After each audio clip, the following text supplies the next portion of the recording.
As consumers, we are bombarded by it at every turn, like the Incredible Hulk being bombarded by gamma rays. But what makes some media endure, while others are banished to the forgotten black hole of obscurity, never to be heard from again? Who or what decides this? Hetero life mates Steve and Yahel want to know, and they want to know now. This is Obscurity Now. And what's up, everybody? It's time for another episode of Obscurity Now, the show where we take a look at weird and forgotten pieces of media, and then we decide if they should be tossed into the black hole of obscurity, never to be heard from again, or remembered for all of human history. My name is Steve, and with me, he was left out of the Wizard of the Day because he was just too in your face. It's Yahel. I was too radical even for the 90s. That's right. Too much Jolt Cola and Surge. You're just too much. Yes. And the strange religious views. I think that was the main issue Nickelodeon had. You're a snake handler, right? Or Santeria? One of those things? Or what do they do? Sure. Pick one. Yeah. Oh, man. So, wow. Nick Arcade. Were you... you must have been a huge fan since everyone should go watch your video that you released. How long ago now? What's it been? A couple years? Like 3 years ago. Yeah. I when I watched it last night to reacquaint myself with the history, I was jarred by how awful I looked 3 years ago. I have since then slimmed down a little bit, got a little better shape, sleeping a little more. It's good times. But there's a video I put on Nick Arcade. It's called The Story of Nick Arcade, and it has an interview in it with one of the co-creators of Nick Arcade. So it's got a lot of stuff in it that I haven't really had not seen anywhere before. A few websites have kind of rewarded my video as an article, but no big deal. Oh no, you need to rain down hellfire and brimstone. That's fair use to me. That's totally fair. Yeah, right. Well, that's awesome that you got to talk to one of the co-creators. I just... one of these days I'd like to speak to a contestant. But for now, why don't we just, I guess more importantly, you must have been a huge fan from the beginning when it came out in order to do this video, right? Oh, yeah. Yeah, I loved Nick Arcade. It was one of my first times ever seeing a Neo Geo game. Wait. Outside of a magazine. Even before, what was the show that we already sort of, Video Power. This is kind of along the same lines as Video Power, right? Man, I think I barely ever caught Video Power, though. I was the only one who watched I definitely have more memories of Nick Arcade. I think they used to play this and then Wild and Crazy Kids right afterwards. It was a block at one point, but they've re-aired it in a bunch of different kind of combinations. But what about you? Oh, yeah, I love this show. This was around that sort of time of VR, which we've already explored in depth with Lawnmower Man and VR. Yeah, exactly, VR. In quotes. And just the idea of going inside the video game, it just ignited my imagination. Right. And even when you get to it, back then I thought it was awesome. Now it's just all green screen and whatnot, but still cool. But really, I think. I also enjoyed watching the kids play the video games on there. How about you? Yeah. I think I think I even mentioned my video. It's easily the second favorite, most popular part of the show. It's always funny to see what games kids play, and I will get into that a little later because I have some questions saved for another segment. But why don't we go ahead and talk a little bit about who made this happen? Oh yeah, good segue there. All right. Just to clarify exactly what we're watching here, it's Nick Arcade, also known as Nickelodeon Arcade, ran from January 4th, 1991 to November 6th, 1992. No, wait, that's not correct. It's January 4th, 1992 to November 6th, 1992. 2 seasons, 84 episodes, and we are watching Season 1, Episode 18, which may seem random, but we'll explain it later.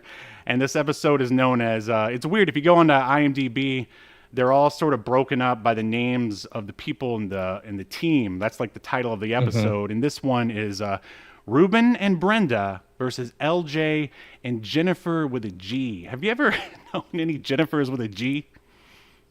Well, she was on the opposing. No, I haven't, but she was on the opposing team, right? Yeah. She was on the red team. Well, I suspect that she changed her name and went into hiding after the trouncing that she got. Whoa! Spoiler alert. Yeah, we'll save that for later. But yeah, I had a hard time finding like specific information about when this episode actually aired. But I found like someone posted in the comments in the Nick Arcade wiki that this was taped November of 1991. I guess it aired later. Hopefully we'll find out later. But in case you, well, they were filming like several, sure, a day. So absolutely. I'm sure some of these didn't air for months and months. And for those of you who are unfamiliar with Nick Arcade or were perhaps too young, here's a synopsis. 2 teams vie for a chance to go inside a video game. And do you want to take the created by and all that stuff? Sure. All right, go for it. So, there's a few creators listed, but the main 2 is Karim Mitef and James Bethea. Mm-hmm. Kareem, I think is actually how it's pronounced. I keep mispronouncing it. You must be a huge fan of Karim Abdul-Jabbar, right? All right, so Kareem was previously he had worked on a show called Total Panic, and I don't know why that's not listed on his IMDb because his work on there basically is what kind of predated or set up Nick Arcade because he ended up creating a similar type interactive game for that show. He was also in something called Launchbox, which I don't remember. And You to You, he was a producer in another show on. These are all Nickelodeon shows that I don't remember.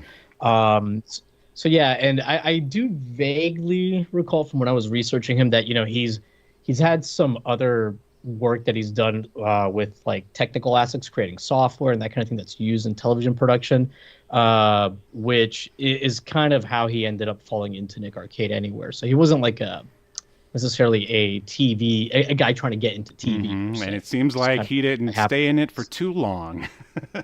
Correct. So who's the other guy? And then, James Bethea. Hold on, let me pull up my notes. Well, I could take it. He was a former head of programming for our favorite dead network, UPN, the United Paramount Network, which we've already reviewed a few of those shows. Marker, and what was the other one we did? What was Nowhere Man? Yeah, Nowhere Man too. Well, Nowhere Man was awesome. Marker was well, you'll just have to check it out for yourself if you're. Well, Marker. Well, it stars Richard. Yeah, I mean that's all you need to know, really. So he oversaw while he was there. He oversaw Star Trek Voyager, Dilbert, Moesha, and then for Nickelodeon, he created Slime Time Live and Teen Nick Spin the Bottle, which I heard. That is that one Nick executive's favorite game. The one that got, indicted. Yeah, that's like his favorite one. Just thought I'd throw that in there. Oh my God! Yeah, he's a producer of Silk Stockings. God, I really hate that joke. You keep bringing it up. Okay, you won't let it die. I feel like you're expecting it. Well, thank you. I was expecting it. But does this count as a Star Trek connection? No. He because he's just like barely. He has nothing to do. Okay, hey, you're the Trekkie, so I'll abide by your will here. But anything else to add about James Bethea? No, not really. You covered. I was going to bring up the Voyager thing, but outside of that, we have then the third main person is Phil Moore. He's the host of Nick Arcade. I think he does an awesome job as the host. Good. Yeah, and he's been in like a few other things, but not really like that many. I think the other thing that I saw he had like the most episodes of was Ryan's Mystery Playdate.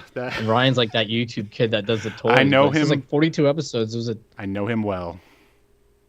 All right. Well, he's had a few other appearances. He does some conventions still from time to time. And the only other person I can think of that might be worth mentioning is the announcer and Andrea Lively. She doesn't really have anything in her IMDb other than she was Miss Watson on one episode of Superboy. Yeah, I got that. And she was a hostess on Holy Man. Yeah, so. I wonder if Holy Man and Bible Man either teamed up or did battle with one another. We'll have to look into that. No. Sorry, I got distracted. Yes, there could only be one man of the cloth. I believe that's the 11th commandment. Right. Of course. Yeah. But you know, so Steve, are you ready to get into the episode we watched? Yeah. Let's do it.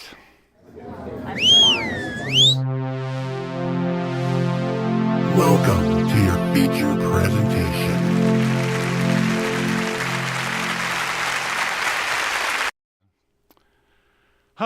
Well, so you said you interviewed one of those producers. Which one was it?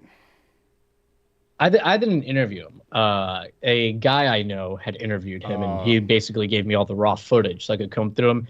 And then he did give me his email, and I did like some follow-up questions, but I didn't do like the interview with him. Oh man, well I really wish we had someone here who had actually been there at Nick Arcade in order to tell us what it was like to go inside the game.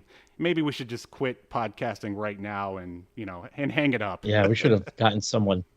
I got an idea. I can be that guy for you. What? I can be that guy. Who? What is going on here? Where is that voice coming from? It's coming from me. I know I look a little different, but I was the short black dude with the high top in the video you just watched. Rubin Ervin? That's me. That's me. Ladies and gentlemen, this is unprecedented. For the first time ever in Obscurity Now, we have a guest. And it's my former trainer / coworker / friend, Rubin Ervin. And he was actually on Nick Arcade. How's it going, Rubin? What's up, man? This is awesome, man. I'm not gonna lie to you. The premise of the show's dope. Like, I really like what y'all are doing here. It's a lot of fun. Thank you. I would. Thanks, man. Yeah, I would hope so. Otherwise, you probably wouldn't be here if you hated it. That's what I assumed. You are correct. He's just here for the British Knights consolation prizes. or maybe the Duncan Yo-Yo. Yeah. Yeah, but he got a little bit more than that. But Rubin, why don't you tell the Obscuriverse, or the Obscurians as we call them, who exactly you are and what you do? What's up, man? My name is Rubin. I'm an entertainer. If you watch any shows, maybe I'm a TV warm-up guy, so before shows come out, I get people all hyped up and ready for the show. And I'm the announcer on a couple different TV shows, Showtime, The Apollo, Family Feud, to name a few. And all-around fun guy. That's me. It's true. He's a real fun guy, and it's FUNGUY. And yeah, former theme park legend. Even though he's never actually been interviewed, but that's okay. And hey man, you were trying to get me fired. No, I tell everyone. You can come on and say whatever you want, like whether it's positive. And I appreciate the heads up, because I was talking. Look, we'll get to that story later, but yes. So let's, I guess, jump into Nick Arcade and just tell us, how did you end up on the show? Okay, so I grew up in Orlando, and that's where Nickelodeon kind of headquarters was there for a while. And they had done a bunch of stuff. So they would come through all the schools, the middle schools, elementary schools, high schools, and they would pull kids to do a lot of these shows. I was actually part of a Nickelodeon acting class called Knick Knack, where, again, they went through a bunch and got us all. And for that one in particular, even though I wasn't Knick Knack, it really didn't matter. They had come to my middle school at the time. They had basically tested all the kids on their kind of personality and video game knowledge. And I was one of the few that got to go for my school. Yeah, that's awesome. Yeah, when I was watching this, I was like, man, was this show made for Rubin, or was Rubin made for the show? Dog.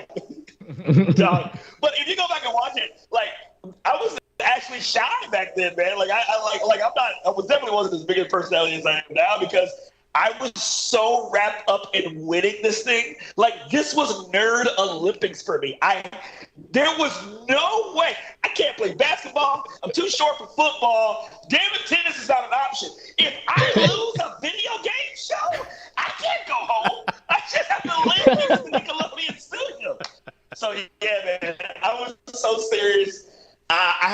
that game. So, yeah. Yeah, that was gonna lead me to my next question. Like, were you getting involved with like entertainment in any way at that time? Like, were you doing like acting classes or anything like that? Yeah, like I said, I was part of the Knick-Knack, and I had done some stuff like literally. I mean, let's say what it is. At the time, Nickelodeon was not super diverse, and then they were trying to get more diverse, and so they came in, and I had a unique look. You know what I mean? Kid and Play was in style, so this little black kid with this big flat top. You know what I mean? So I looked the part. And I got to do a bunch of cool things with them. So I did Nick Arcade. If you ever go back and watch old Nickelodeon episodes, I am little black guy number 5 in the back of like shows like 15 and Clarissa Explains It All Nice. and stuff like that. So yeah, man. And so it kind of led me to my career in Nickelodeon later on. But yeah, I was kind of trying to do it, but I didn't know how this would turn out. I just thought that was a little thing I would do as a kid, but here we are. Right, like did your like parents sort of encourage you to get into this line of work, or was it just something you wanted to do? Absolutely. See, a little backstory. I was a sickly kid. Like I was in the hospital a lot. I had bad lungs. My asthma was pretty bad. And so they were looking for something for me to do. Like sports really wasn't an option. And I was an avid reader. I was really good in school, but they wanted an outlet for me, and so they were like, "Oh, this." When Nickelodeon approached them and said, "Hey, we want to put him in this little class of ours," then it kind of opened up the horizons of, you know what, maybe we should explore this. And so, All right. the rest, as they say, is history. Yeah, nice. Did you have any questions you held before we jump into the episode? Me? I was also wondering I was also wondering how you got onto the show, but you already kind of answered that. I do have a few questions that are kind of more once we get into the show again, and I mean, I guess I already kind of give away that you guys slaughtered the red team. I mean, it was embarrassing. No. Say it like I slaughtered the other team. Rubin Yes, slaughtered because them. you're right. You're right. I know games. Okay, Rubin, I think your partner only answered one question, actually. You're damn I think right she answered one question. I was winning that game. I remember she only answered one question, and I remember like I was really impressed that you got they asked a question and who is so and so, and it's some name I had never heard of, and immediately you go bam, Swamp Thing, like it was like Swamp Thing's like real name. I was like, damn. Bro, listen, I was a nerd. I read everything. I mean, I was a geek, man. I loved knowledge. I'm still like that today. I read everything. I absorb everything. And this was my show, man. So. Yeah. I mean, hey, you got one of the Star Trek questions right about who the creator of Star Trek was. I was like, this Rubin guy's all right. I mean, you watch the show, you see it. So you see how usually they try to throw in the harder questions because they want you to play the video games, right? That's Nick Arcade, not little black dude answer all these questions. But I was getting like, if you watch the episode, the one question was like, they threw me with Baker's dozen. I was winning this game, man. Okay, I'm trying to tell you. Yeah, like I don't remember the exact score, but at one point you guys have like 310 points, and the other team has 25 points, and it's almost the end of the game. But it's almost the end of the game. Just to jump in there real quick, I mean, look at the contrast between the two teams. I mean, the yellow team was basically like the party team, basically. You got super nerd Rubin and then roller skate girl. So, I mean, at least maybe she was going to be good at like physical stuff. And then the other team is like a dude who played the piano and sang and wants to be a lawyer and a future cat lady. I mean, well, she's a current cat lady. Like apparently she has no other future plans. And she said something like, because Phil Moore's like, how did you end up owning 10 cats? Mm-hmm. Or how long did that take? And she's like, oh, not long. My cats have kittens every few weeks. I'm like, what is happening at this house? It was a kitten factory is what it sounded like. Yeah. So and that leads. Yeah. Go ahead. I'm sorry. I was going to say, so Did you? I'm just curious. Like, did Nick kind of like throw you together with your partner and these other kids? Did you guys get chummy before you went out there, or were you just complete strangers when the camera was rolling? We were a little chummy. Of course, they call you in earlier today. They run you through the obstacle course. I've had a big ass asthma attack on the obstacle course the first time around, so there was a question of whether I could do it or not. And so, they don't want to throw you out there just dry. So they let us do a bunch of things. They see early on, they bring you in, kind of ask you which video games you're going to play. And I think that early on, they knew that I was good at video games. So the game I wanted to play, they would not let me play. So I ended up having to play this damn Parasol Stars. No, I hate. I thought. No, I think she plays yeah, Parasol she plays. Stars. I've got it written here. Which one you play? It's the one that's like a bullet hail shooter. I can't. It's written. Yeah, you play a Neo Geo game, Alpha made by You're Alpha absolutely Denshi, right. I think. You're absolutely right. I wanted to play Parasols, and I ended up. They would not let us. Again, so they get you in there. They kind of look at your personalities and who's going to be with who, and then after that, they say, okay, sit down and play all these video games. See which one you like. And after they let us play for like a minute or two, they kind of say, okay, now you're going to play this video game. You're going to play this video game. You're going to play this video game. And that's kind of how it rolled through. Cool. Gotcha. So you want to jump into the episode and we'll sort of roll the questions as they come? Sure, let's get into it. So the show opens up with the Nick Arcade logo hanging above a door. How would you describe like the set at this point, Yahel? Very 90s, but I don't know, man. I still think it looks kind of cool. I don't know. I'm sure a lot of that is nostalgia, but I know as a kid, I thought this set was cool as hell. Even though like some of the stuff now you look at it and like some of the props, like when later on the teams have to bet how many points they're going to wager, and it's like it's not an Etch-a-Sketch, but it was something similar. It was like a kid's toy. It was a Magnadoodle. Magnadoodle, yeah, and they just like encased it in, I don't know, plastic, some other plastic, so it's a little cheap here and there, but I liked it a lot. I'm curious though what Rubin thought when he got onto the set. Yeah, for sure. Oh, I was in awe, man. I mean, listen, I had done some TV stuff, but I've not been on a game show before. And you walk in, and it's just, it's surreal. You know what I mean? Because you're about to play all these games in front of a crowd full of people you don't know. They're walking you through everything. They're fitting you for clothes, and it is going so fast and yet so slow at the same time because you're nervous as hell. I was nervous as hell, bro, because I was like, I want to perform. My parents are sitting out in the audience. My little brother's watching me. I didn't want to suck. So it was like everything about it was just larger. When you look back at it, you notice how, again, very 90s it was. But like at the time, this was state of the art. Right. This was the Star Trek. This is the Star Bridge. This is everything. Yeah, and that's what that sort of door reminds me of. It looks like something that would be on like the Starship Enterprise. But yeah, totally of the time. I think it still looks awesome, nice and bright. Like who knows what it would look like if they tried to remake it today.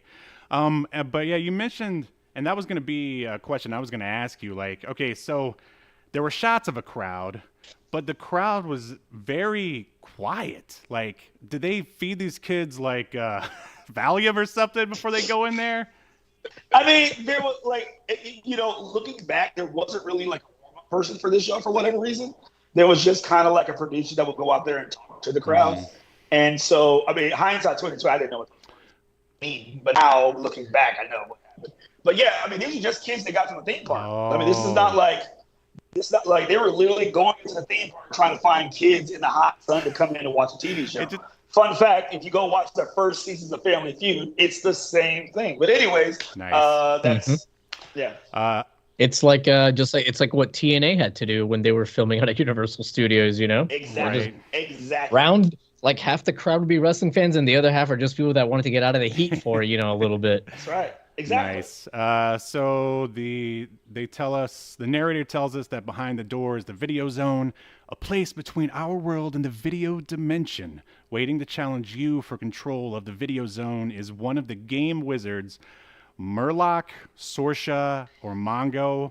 I can't believe there were only 3. What did you guys think of these like video game bosses that they had? I always thought they were like, even as a kid, I will say I thought they were a little cheesy, a little lame as a kid, but I still thought it was so cool that you get to, be in the video game going after them. So what about you, Ruben? They look so much like He-Man villains to me that I loved it. Like I thought it was for me it was on brand because it was like, okay, that kid, that big dude over there is going to end up fighting Man at Arms later on in the episode. And to me, it worked out. Yeah, no, that's a good point. They do look very He-Man-esque. Yeah, a little He-Man, maybe a little Jack Kirby mixed in there. I mean, I don't know. I mean, looking at it now, I appreciate them, but I think much like Yahel at the time, I was like, these are a little cheesy. I think, wasn't Street Fighter out at this time? If not, no. This is 1991. Yeah. All right, so. It was the first Street Fighter, which was terrible. Don't play that game. Well, I won't. But yeah, I think Street Fighter 2 was out. I don't know if it was out in the US though. Yeah, it looks like February 91 in Japan. But I don't think it hit the US in 91. But I mean, I would say so it probably wasn't. I would say cheesy in a good way, but so they then show the two teams who will compete to answer the Wizards challenge, a yellow team and a red team. Both teams are made up of fresh-faced boys and girls. Then we see the Nick Arcade logo, then a shot of the crowd, and the narrator introduces our hosts as having great hand-eye coordination. Was that weird to you that she would say that? Yeah, that was her thing, though. If you go back, she used to make up ridiculous things every episode for him. Like, that was the whole bit of trying to figure out. And I think, what you said, they did like 80 episodes. They were running out of stuff to do. You know what I'm saying? Yeah. And go ahead. So when I did my video on this, I went and I watched something like 20 episodes of Nick Arcade, and it almost seemed like after a while, it was just Andrea trying to like get Phil to crack, I think. Nice. Kind of like Donkey trying to make the escorts laugh. Rubin. Hey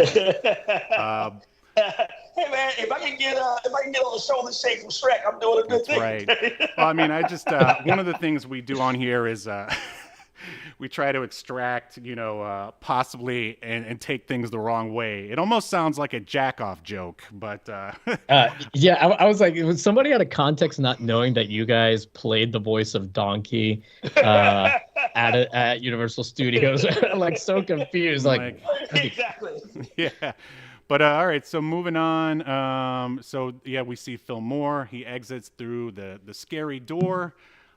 With an arcadey-looking video cabinet behind him, which is called Star Defender.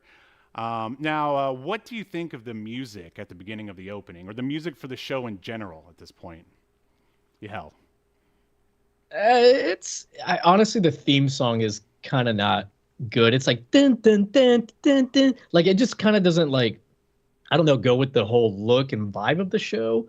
But it's not like terrible. But I don't know. How about you, Ruben? Yeah, when you compare it to like Double Dare, they had a dude wailing a guitar in the middle of the theme song. It wasn't as good. It felt like somebody went in the booth and said, it needs to sound a little like Double Dare, but not as good. It was not up to par. Right. I would say along those lines, but then also it was written by someone who's never actually played a video game, probably. They were just like, we want something that sounds video gamey, and this is what the guy came up with. And speaking of those guys, the ones responsible for the music, the first guy is Daniel S. Vitko, and he composed music for Clarissa Explains It All, some other show called Learn Along with Sesame. Obviously, that's like Sesame Street stuff, and something else called Get the Picture. And then I guess later, this Mark Schultz fellow who composed music for something called Dig. Welcome, Freshmen. I think we all know that show. And were you on that show too? No, that show's from Canada, isn't it? Welcome, Freshmen. I was on. Oh, you were. Oh. I was on Welcome, Freshmen. Wow. Yeah, they did a bunch of episodes in Orlando. We are in the presence of royalty here. The Star Trek Voyager doctor is on that show, if I remember correctly. Oh man, Robert Picardo. Nice. I was doing a show at the time called 15. I know. That's I think what I'm thinking of. Canadian show, and I got to do scenes with Ryan Reynolds before he was freaking big. big. Wow. Oh wow. That's awesome. Man, you could have buddied up to him and you could be a co-owner of the soccer team. You could have been in Deadpool, maybe. As the black guy in the background, number 3. I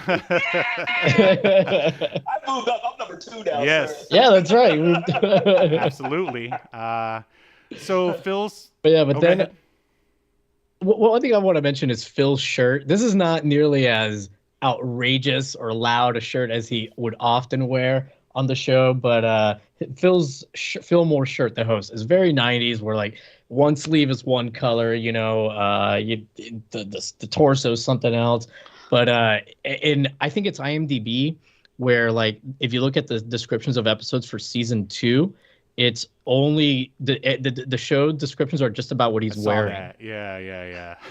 That's like this one says, like the episode 3 is called "Phil continues to wearing the Hawaiian shirt," and the description says Phil Moore has on the exact same Hawaiian shirt in this episode as he did in the previous one because he knows better than to mess with perfection. wow, that's hilarious. The internet for Sorry, you. I know that was a bit of a. But speaking of Phil Moore, what was he like, Rubin? You have to understand that for me, Phil Moore, and I'm going to be real geeky, pandering right now. Phil Moore changed my life because it was the first time that I had seen a black game show host on TV, and when I saw him doing what he was doing, that is what I wanted to do for the rest of my life. And I've gotten a chance to say these words to him. I got to work with him on a couple of shows last year. And I straight up and down, everything about it was like, I want to be this. I'm wearing a loud shirt right now, sir. Like everything about this man, I wanted to be this man. Like you're on TV, you're telling these ridiculous jokes, you're playing video games. Everybody effing loves you. You can say whatever you want. Everybody laughs. I wanted to be him so bad. Yeah, that your shirt's so loud, it's peaking over here. But we love it. We love it. We love it. Well, that's really awesome that you got to not only work with him, but let him know. It's not often you get to meet your heroes or let them know what kind of impact they had. So that's awesome. I've never like met him, but I know a few people who have, and they all have nothing but nice things to say about him. Genuinely nice guy. He's a producer now in Hollywood. He produces a lot of shows and stuff. He's a genuinely nice guy, bro. I know he's like, again, you said before, he's doing the circuit right now at the convention. He's still doing that, but like, and he's aging backwards. And I don't know what the Benjamin looks great. is going on over there, but the dude looks good. It's the Video Zone. The Video Zone did it. So moving on, Phil says they're going to play a game called Star Defender, and the person with the highest score will gain 25 points and control of Mikey, the video adventurer avatar that we'll explain later what that guy is exactly. Someone describe the game Star Defenders to me. Wasn't it like it's a little bit like Pong? It's exactly kind like of Pong. I mean, it's exactly like Pong, and it was frustrating. I guess they couldn't get the rights to Pong, but yeah. Well, yeah, I mean, I do remember that they basically, hopefully I'm remembering this correctly, but like the custom games were made mostly by Psygnosis, who made a lot of like PC games in the 90s in particular, but they also did console games and stuff. But yeah, I do remember that basically they needed them to be quick, they needed them to be easy, and something where like the audience at home doesn't need to like figure out what the game is, why are you doing this in this game? Why are you jumping there? So that was kind of the crux of it. But yeah, they're kind of like all of the little opening challenge games. They're all very simple. Yeah, they're pretty much all Pong, aren't they? For the most part. Yeah, almost all of them is like a variation of it. I think there's like a couple different ones. Like there's like a Space Invaders type one, if I remember correctly. Hopefully I'm not messing that up. But how did it? I know it was a long time ago, Ruben. So totally get it if you don't remember. But how did did it feel like it controlled okay? Did it feel like a well-made game? He didn't play Star Defenders. It was in the second round. He does. Right. Okay. Yeah, you can answer that question now. I am sorry. No, it was not well made. I'm sorry. It was like if you watch the episode, the thing gets stuck, and that never happened in Pong, right? It just started going back and forth and back and forth. And me as a child, I'm trying to put English on it, trying to spin it, maybe thinking that it would go up. I mean, I got Yeah, So that's what happened. Okay, Yeah. yeah, because it's I know we're not at it yet, but since we're talking about it now, in the when the second round starts, they open with the same game, but now it's the other two contestants from each team going off against each other, and it's Ruben and the girl from the other team, and yeah, like her piece, her little pong piece, just stops moving, her paddle, at one point, and then yours starts going crazy, which is I think what you're talking about. And then Phil is like, oh, I guess she's just taking a little break here. Phil's like, what the hell is going on? And it's like really awkward. This girl did not play video games. Yeah. She was just pretty. Well, and then it almost accidentally causes you to lose. I remember you win, but like by 5 points. But like when her thing got stuck, it actually, and you started going all over the place, it actually accidentally scored like a couple points. Well, God, that was dumb. I was a dumb child. All I had to do was let the thing sit there. I'm thinking I gotta make this exciting, so I'm trying to spin a video game graphic. I don't know if you know this. That doesn't work. So I'm trying to. So that's like the showman and entertainer in you. You're like, I can't let this be my episode. I can't let this be my face off. So all right. So you guys play the game, and your team wins. Well, no. The red team wins. No. Right? Let's see. Yeah, red team wins. But I have a question. Why did or how did it end up that Brenda went first for this game here? It was we tossed coins back. I see. Okay, and then all right. So yeah, red team wins, and then we get introduced to our contestants very quickly. That's when we find out that the red team consists of a cat woman and a future lawyer, and but then the yellow team, like when I was watching that, and you were like, oh yeah, I collect comics, or Phil was like, oh, I hear you have a comic book collection. I'm like, yes, that's my guy right there. But then when he was like, how much? Like I wanted to know. You didn't really get to give a number. He was just like, oh, quite extensive. And you were like, yeah. So at that time, how many comics did you have, Rubin? Oh, bro, I had so many at that point. Like it was so dumb. But okay. So number one, they changed my story because I wanted to talk about because I used to collect lizards. Apparently, they didn't want that on TV. So they were like, what else do you do? And I was like, oh, I collect comic books. They're like, let's talk about that. I was like, all right. At the time, a few long boxes? It was ridiculous. In fact, not long boxes at that point. I had chests. I had like luggage chests full of comic books. And I was, again, sickly kid. Comic books were cheap at that point. It was what my parents gave me to tease me. So I had a bunch of them. Yeah, I hear there's some people on Kickstarter selling their comics for $7 these days. I mean, what's going on with that? I heard they're pretty good at it too. I appreciate that. So anything else to add, Yahel, before we jump in a little further in the episode? No. Okay, so Phil shows us Mikey. Actually, all right, so there's a screen next to Phil, the host, and it's showing like this basically a game board. It looks like how would you guys describe it? It looks like basically a it's like a grid with it was very reminiscent of what is that? Big Money No Whammy. It was very reminiscent of that game. Yeah. Pressure Luck. Oh yeah, for sure. Yeah. And how would you describe Mikey? Does he even he feels like, I don't know, an SNK character like Bonk or something like that? Like, what do you guys think? I don't know. He looks like he'd be bullied in school by the other video game mascots. By the other video game mascots. It felt like they were trying to cutify the Noid or trying to make a character reminiscent of what the little imps are on Pressure Luck. So they were trying to make something iconic. But it almost looked like the sprite from the old Paperboy video game. So it was like in general, it was like, oh, okay, I think they're trying to go with that whole cartoony thing, but it is what it is. I mean, it's really fine. He's fine. He's not bad or anything. One thing that I think I do appreciate is that they didn't try to. At least I hope they weren't trying to make him cool, because if they were, they failed. But a lot of times in the 90s they would try to make like kid mascots be uber cool, like crazy sunglasses, maybe ripped up, stuff like that. So I'm kind of glad they left him as a nondescript young boy. Probably Mikey looks like he wants to be a lawyer and singer, kind of. So you're telling me you don't want the '90s tood on Mikey here? That's blasphemy. Well, I mean, I just think it would kind of date it even more than the British Knights and Duncan sponsorship spots do. Right, for sure. So Phil tells us about the 4 Ps, and that's points, puzzles, and pop quizzes and prizes. And these are things that Mikey will encounter on the game board.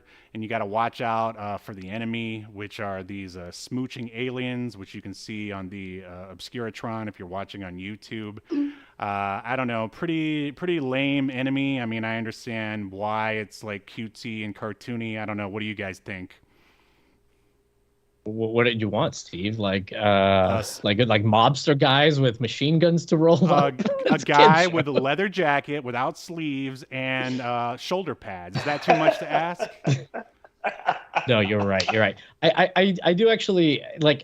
One thing we should mention is that every board has like a theme that Mikey is on, and this one was like space, and it's the same theme for both rounds, but they changed the layout of the board. Right. But I think it would have been kind of cool if they made like the enemies kind of be thematically look like whoever the final boss was going to be.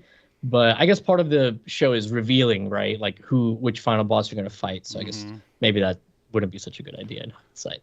I don't know, but I mean, Ruben, what did you think though? Like seeing the board in person, did it live up to your expectations, or were you like, oh, this is not quite as cool as I thought it was? Oh no, in person it was cool as hell. In person it was larger than life. It was in my house. Several decades later, I look at it and I go, oh. So they went into a meeting and they said, we're going to have aliens come out and kill the character. They're like, no, we can't have to kill him. Let's have them kiss him. Oh, okay, let's do that. And I know that's what the pitch meeting was about. But yeah, man, again, in person as a kid, like, again, it was everything. Like, I know looking back at things now, we can see the cheesiness of it. It wasn't cheesy. It wasn't cheesy. Yeah. I mean, I still think, I feel like a lot of the show holds up. Like the graphics, look of the time, right, on the games and stuff. But really, like the way the board is set up, the format of the show, Phil is great. Like he's very engaging and fun to watch as a host. So yeah, I mean, it looks outdated, but it still to me holds up. All right. Save it for the end, buddy. I think they can update it and bring it back. I really do. Right now, the technology they have, especially like. We'll get to the end later, but with the technology that they have, they can make it look legit in person, and it would work. Yeah, I do believe. I agree. So and then sorry, we're ruining your format, Steven. It's fine. Hey, as long as Ruben's here, that's all that matters. So the name. I don't know the format, so I'm over here willy nilly. I don't know what. Oh, so usually we just kind of break down the major beats of whatever media is. It was like in the email. I gave you the format in the email. You did say that, but I have terrible ADHD. So let's go ahead and keep things going. Yes, absolutely. So basically we get and the name of the area is called Planet X, actually. So we get a question. Basically they ask which planet in our solar system is named after the Roman god of the sea, and that's answered by how old were you in this? 12. So 12-year-old Ruben gets it. The answer is Neptune. And then we get our first video challenge. And the games to choose from on this episode are Turrican, Parasol Stars, Gaiaris, Alpha Mission, and Battletoads. Yahel, are you familiar with did you play all these games before you, did your video on them? Are you familiar with them? Oh, yeah. Yeah. I was familiar with all of these games. I've actually never played Parasol Stars, but I mean, I was familiar with it. But I am a little disappointed to hear that you guys were kind of forced to select certain games. That is a bit of a letdown. Yeah.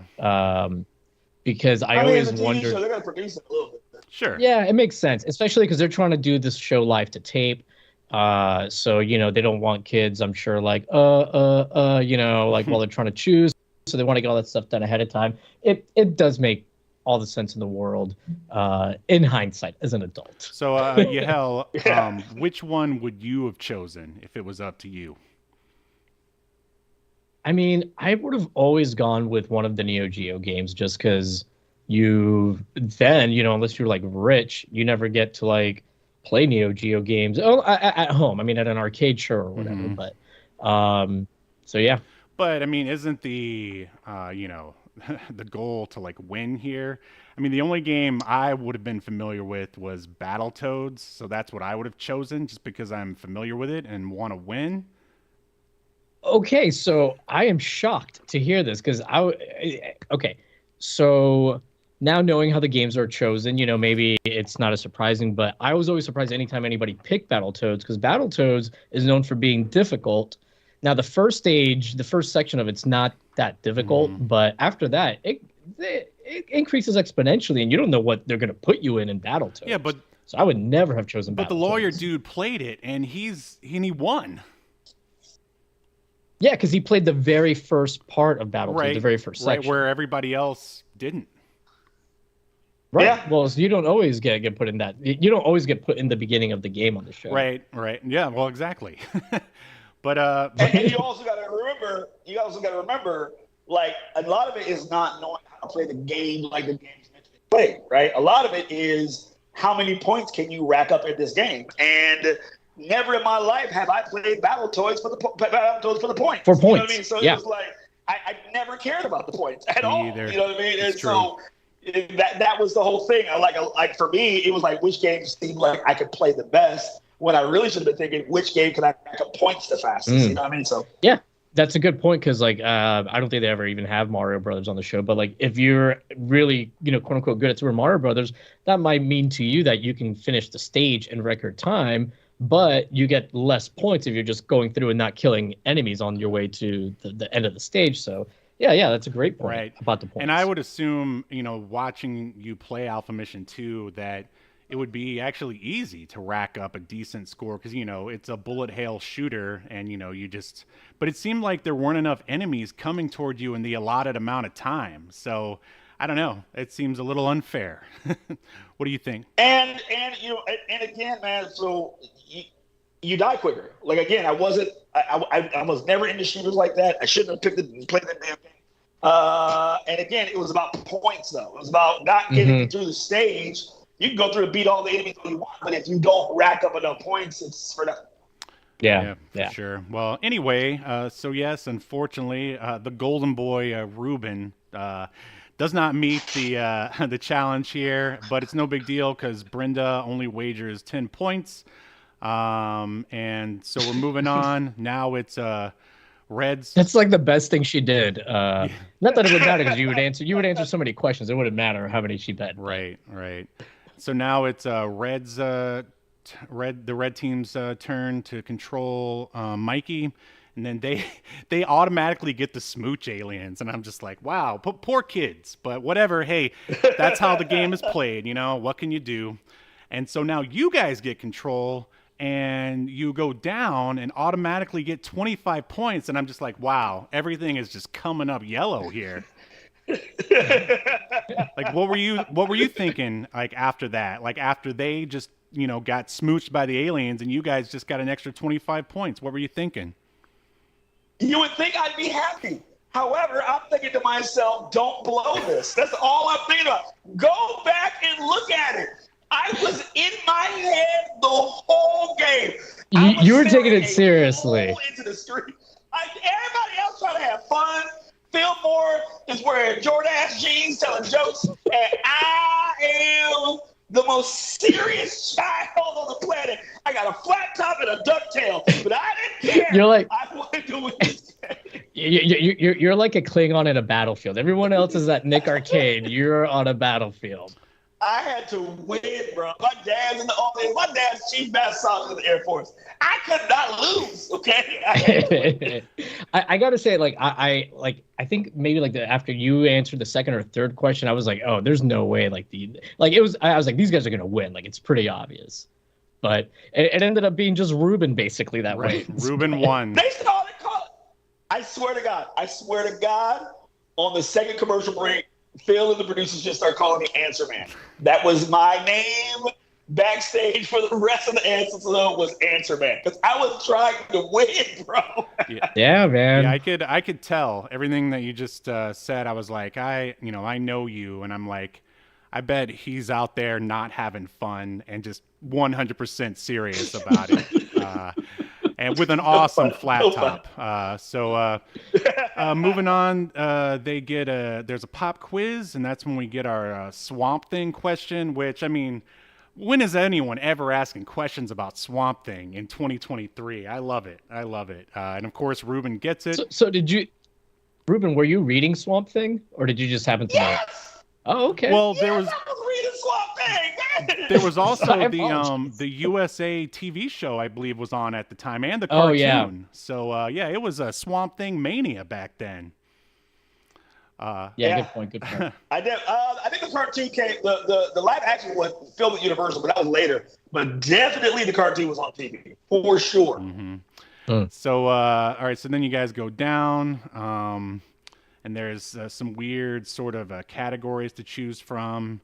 They go with live and large, and they ask a question about huge things, and that question is not including the continent of Australia, which of the following is the biggest island in the world. And Rubin gets it again, I believe. Let's see, right? And you said Greenland, and you got it correct. So there you go. Answer Man wins again. And that is the end of round one. And yellow team wins. Anything to add about any of that stuff? Anyone? Sorry, go ahead, please. Oh, I was just going to say, while I was watching this episode, because I didn't watch your episode when I did my video, but I was like, I don't know the answer to this, to the Greenland question. I was like, so I was pretty impressed. Was that a good, like a educated guess, or did you actually know it, Rubin? I knew it. Nice. I knew it. For whatever reason, I knew that Greenland and Iceland switched names and blah, blah, blah, blah, blah. Dude, again, nice. You have no idea. I literally had to wear a mask to school, man, because I was that big of a nerd. I was allergic to everything. You understand how big. So you must have been a huge fan of the pandemic when it was going on. You're like, yeah, man. I was like, hey, welcome home. Everybody loved it. All right, so since we're in between rounds, I see we have some action going on in the chat. Is anyone asking any questions? Oh, it's Smoke Monster. Oh, and no questions or anything yet? No questions. Okay. But hi, Smoke Monster. Yeah, thanks for joining us, Smoke Monster, for a rare treat on Obscurity Now. All right, so we'll jump into round two, and again, we are with that game, Star Defenders, and this time it's Rubin versus Jennifer with a G. Rubin, have you ever known any Jennifers with a G in your time on this earth? I don't know any Jennifers with a G. That's a new one for me. Yeah. That was a new one then. That's a new one now. Mm-hmm. Yeah. And once again, Answer Man wins. It's 45-40. So by now, have you started relaxing? Are you like, oh, this is all me? A little bit in the commercial breaks. That's a song. Enjoy it a little bit. And my mom's in the audience trying to get me to smile. So I'm trying to get a little more animated at this point. Because we're winning, so I should probably have fun with this. But if you watch the episode, I only started having a marginal amount of more fun. It was just the tiniest of increments. Nice. So Phil tells us that the round 2 points are doubled, and now Yellow has control of Mikey. We get a pop quiz. There is a Star Trek question, and then the first Star Trek question is about Scotty's first name, but nobody gets it. That must have really made you angry, Yahel. Ruben, I don't know if Steve told you, but I have a bit of a Star Trek obsession. Fetish. It's a fetish. Well, listen, Steve, we don't king shame on this podcast. No, but I wasn't. It's true. I really wasn't surprised because I feel like a lot of like diehard Star Trek fans forget that Scotty isn't really his name, and just to play off his last name, because it's very, very rare that he's called Montgomery. Mm-hmm. It doesn't happen very often. So right. So then we get. I'll let it slide. I'll let it pass. My dad was in the audience, very disappointed because my father, maybe not as big of a Trekkie as you are, but we literally had to watch it twice a day in my house. So I mean, that's pretty big. I was definitely getting the stairs burned to the side of my head. That I didn't get that one.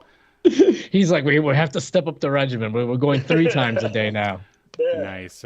So yeah, then we get one more Star Trek question, and it's basically who created it. The answer is Gene Roddenberry, and Rubin got that one. Of course he did. And so now we have a video challenge, and we already mentioned the 3 games. This time Brenda is playing. She picks Parasol Stars, and man, is she not very good at it. What were you thinking there, Rubin, as you were watching your hopes and dreams get dashed? I did not falter too much. Again, look, a lot of us were playing video games for systems we didn't own. You know what I mean? Yeah. And you're playing some. None of those kids were. I mean, maybe Lawyer Guy was 30 as I was, but they weren't playing anything. It's not something they did. You know what I mean? They went outside, fresh air. So, I didn't care. I wasn't too mad at her. I wasn't mad at her until later. We'll talk about it. But you, I think I know the moment. Oh, and I noticed. So you mentioned before that your mom, during the break, I guess your mom was trying to get you to smile, and I think I noticed that here because when you're grabbing the Magna Doodle, you look at the camera, and this big forced smile comes on your face. Was that your mom and the audience going, "Smile, Rubin, smile"? That was my mom and the producers trying to get me not to look like I'm trying to kill somebody. Smile, boy. Nice. It's so funny you say that because after I finished watching the episode the other day, I texted Steve. I was like, so how long did Rubin and his partner spend in prison for the murders that they committed for murdering those other 2 kids? I mean, damn. Right, but despite your, you thinking that, Brenda is a skating girl and not really much of a gamer, you still wagered 30 points. But it's no big deal because it's still 185 to 25, the yellow team. And let's see, we get a question. Now it's Reds control. They get a pop quiz. It's a question about the Zodiac, and but yellow gets it again. Rubin, I'm sorry, Steve, but I just really got to put out, Rubin wagered more points than the other team will even earn the whole game. Yeah, that's true. You're slaughtered them, man. Your play money, they couldn't even earn your play money. Really bad. When you say it that way, it sounds very petty. But okay. So they at the end they get their Dunkin' yo-yo. It's all right, they'll be fine. They get their concept. And they give them a box of nerds. It was like the consolation prize was nerds and a yo-yo. So it's here you go, you nerds. Have some nerds. So yeah, all right. So after that, it's yellow's control, and you guys move left, and oh no, you get the giant smooch aliens. Oh no. So now it's red's control, and they move to the left and get some mountain bikes. Were you jealous that they got the mountain bikes, Rubin? Yeah, very much so. You wanted it all. You wanted the fortune, the glory. I wanted to win everything. Yeah, I wanted the British Knights. I wanted the trips. I wanted everything. I mean, I got to be honest, Steve. I was a little pissed too because I felt at this point like they didn't really deserve it because they're not getting any questions correctly. They suck at just about everything. Yeah. So listen. I know they're children, but I also don't like children, so it's fine for me to have this game.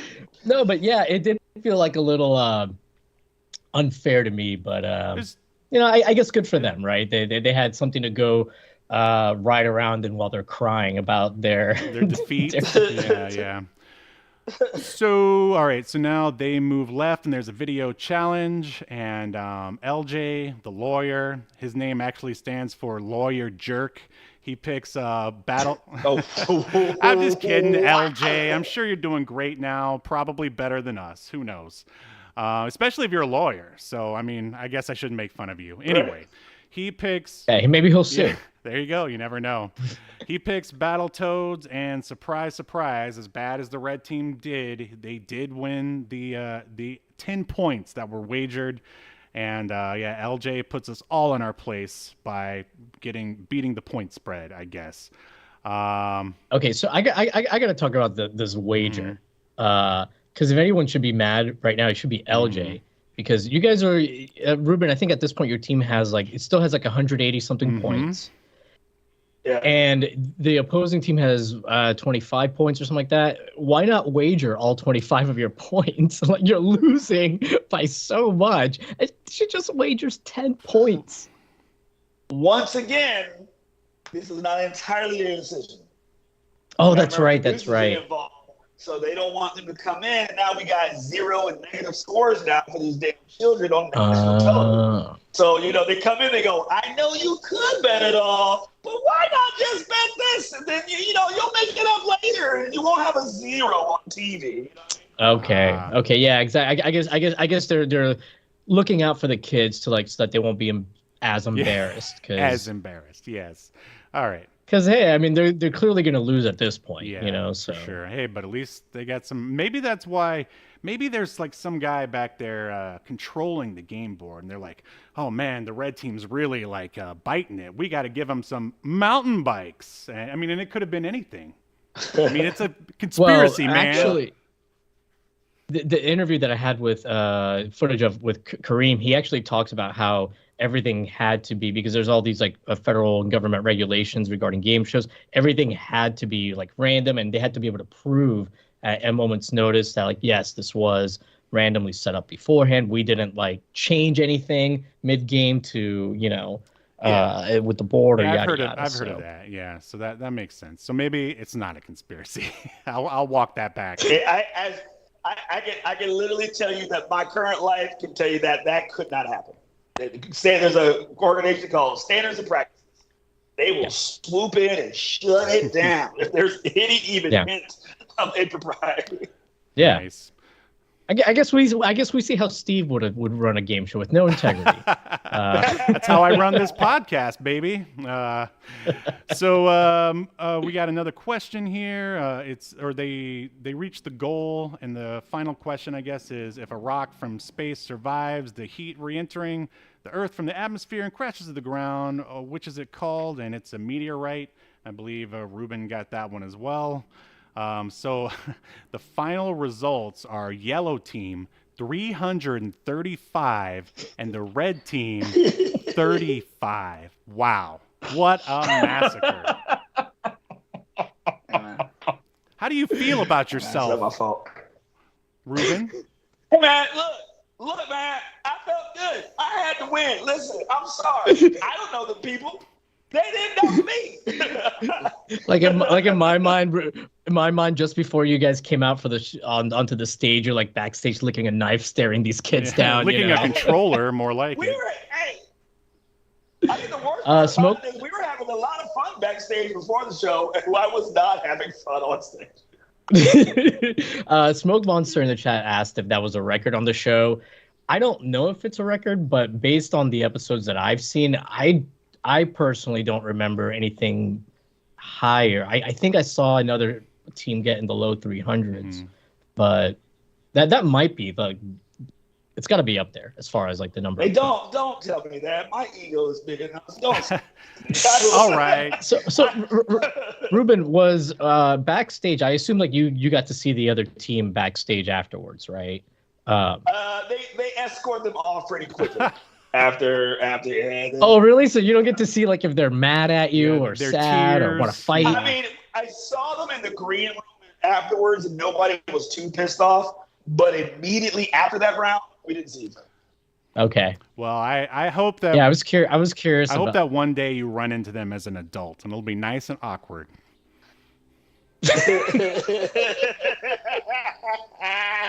LJ will be all like, "You ruined my life." But hopefully not. Hopefully not. But all right. So the red team gets their consolation prizes. The yo-yo promo for the Duncan yo-yo is freaking awesome. It's just this kid standing at this darkened warehouse doing yo-yo tricks, and then they also get nerds. And then now you guys are standing with your wearing your helmets and your gloves next to Phil Moore, about to go in the video zone. So you said that prior to the show, they ran you through the obstacle course that you're about to do. Is that right? What does it look like in there? It is basically okay. So imagine just a bunch of boxes and kind of like it's an obstacle course. It's literally like a very stagnant one color obstacle course. Now at the same time though, you're looking at these very giant CRT television screens to kind of know where you are. So it's a matter of climbing and looking at the same time. That's why I say if they did it today, it'd be better technology because you literally project that onto a wall now versus then having to try to do green screen out of a CRT TV. So they let us run through it. So you get your strategy down. They let you and your partner decide who's going to win and where. Yeah, that's how it works. How did you guys decide who does what level? I figured out how to get through my thing very quickly. I figured it out from the get-go because, again, once I figured out that it wasn't literally – if I tried – damn getting hit, all I got to do is make it to the goal. And so once I figured that out, I was trying to press this upon my partner as well. Hey, F this damn game. Just get to the goal. She did not pay attention to what I was trying to tell her. So, I mean, look, again, I say this now as a 40-year-old man trying to tell this 12-year-old girl, hey, right. play video games better. You know what I mean? It's not her fault. But, you get better. But at the time, I'm in the corner and knuckles white. Just I bet. Go. Right. So yeah, because you go in and do your stage and you get through it super fast. Do you remember how many seconds, Steve? 42 seconds. It was cheating. I cheated, man. I did not play the game wow. right. I just ran through and got the goal. What? Listen. Hey. Phil Moore is listening, Rubin. I mean, he's going to come and take back your Diamond brand tent. Listen, Phil, I apologize if this squatter is a great name, Nick Arcade. But I figured out a loophole, and I had to take it, Phil. I'm not a tall man. I'm not a muscular person. I had to win this, Phil. He really wanted the Diamond brand tent, Phil, which was the prize for the first level. You know what I'm saying? Yeah, right. So, yep, that's the prize for the first level. Yeah, we didn't really mention the prizes, but I guess we can get into them as we go through the levels. That the main bad guy is Scotia, the sort of flame female villain. Yeah. So then the next level, your partner goes in and she keeps getting hit by the lances that are like being or spears. I think she's in the mine maze, and Rubin went through the alien moon base. Yeah. Yeah, right. And she keeps getting hit by the same spear in the same spot, and she runs the exact same pattern every time. She keeps having to restart because she keeps dying, losing all her life. And it's like basically when she's like just before to get to the goal. How frustrating was that when you see that she keeps running the same exact pattern? Because everything else in her game is timed exactly the same. I was frustrated as hell, but I'm going to defend her a little bit because for mine, I could see my side view of me running, right? So it was a little easier for me to get through mine. So for hers, she is trying to look at a screen at herself, top down, trying to run through this maze. Yeah. And I know that's a lot harder. You know what I mean? Like mine is run. Hers is like forward and back and through and side. Yeah, I can see that being more difficult. And so, you know what I mean? And another part was like, if you saw a couple of times, like it'll like barely nick her head, and it was a hitbox. It would trigger whatever. So hers is a little harder than mine. Yeah. So unfortunately, the buzzer sounds. Brenda does not. She does get it. She does do it. But it's. Oh, that's right. Yeah. Yep. No. So did you guys actually get the Zenith VCR then? We got the Zenith VCR. Like she triggered it right as we went into the other room, and then boom. Oh, that's right. Yeah, literally got it with like at the last second. Yeah, because I saw on a wiki for the for this particular episode that this is the first time that's ever happened, I guess. So at least you have that to put on your like first times ever for this show. Listen, he's already got beating a team by over 300 points. I think there fine. You can Nick Arcade you can put both of those things on your resume. Anyone in Hollywood will hire you from here on out. Clearly. Do you still have back pain from carrying your partner throughout the episode? It's tough, man. It was real tough, man. So the one thing you guys didn't get was for level 3, the Scotia level, you were going to get a trip to Universal Studios Florida, the theme park you already live right next to. I bet you were really upset That you're about currently in. It's like Currently on the lot. They were literally going to walk in the back gate and go, here. It was not Yeah.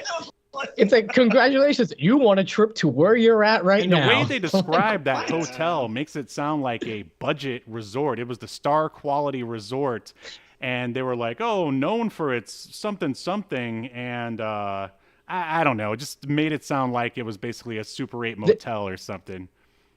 Didn't they like say like some celebrities' names that had stayed there, but they were like older celebrities, like from yesteryear, like Frank Sinatra almost? or something. Yeah, something like that.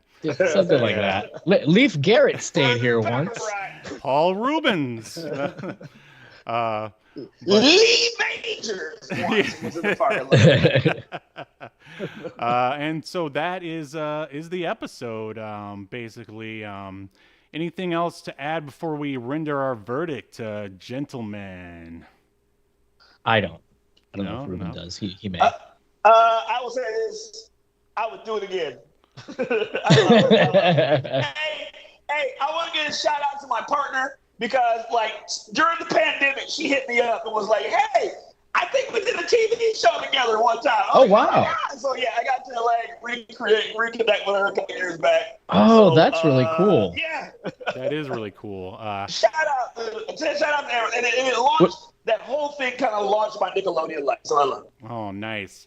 Well, hold on. Let me run this bumper, and then we'll wrap it up. So here we go. Remember before moderated. That's the question. All right. So, Yeah. gentlemen, all right. Should Nick Arcade be remembered for all of human history or tossed in the black hole of obscurity, never to be heard from again? We'll start with Rubin. Not only should it be remembered, it should be revamped and brought back with current technology. And I think because we have esports now, they can make it even bigger. And I think that it would be a fun thing to do. In general, bring back kids' game shows. In general. Yeah. I like that. All right. Yahel? Yeah, I agree with everything Ruben said. I would love to see it come back. It should definitely be remembered. Like I said earlier, it really holds up, and I think you could easily, like Ruben was saying, with using modern technology, you could easily market this to kids or even older. I mean, I would love to be on a modern. I would go on 90s tech version of Nick Arcade today. Like, Right. Yeah. what about you, Steve? Not that your vote matters. You're already outvoted. Yeah, well, I mean, But, of course, like, I agree with you guys. I don't think there's anyone who actually watched this back in the day who probably didn't like it. I mean, because video games were hot back then, and they've only gotten hotter. I mean, of course, like, a few of the graphics need to be upgraded here and there, but, at this point, they have their 90s charm. You can go on Paramount Plus and rewatch all these if you so desire. But for all those reasons and more, Nick Arcade will be remembered. In accordance to Obscurity Now, the most important streaming YouTube podcast in all of the internet, you shall be remembered. Yes. Good show. Good show.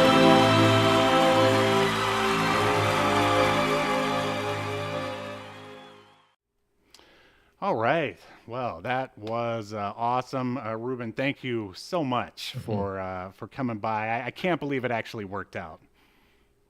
Hey, man, you caught me on one of my few days off. I say that like everybody's on strike right now, but hey, I appreciate you.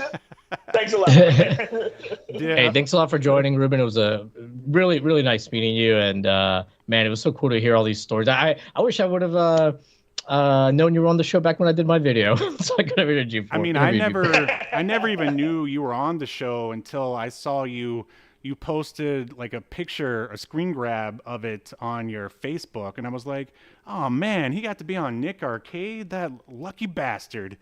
And so, you know, it all worked out in the end, I'd say. Is there anything you wanted to promote before we sign off here?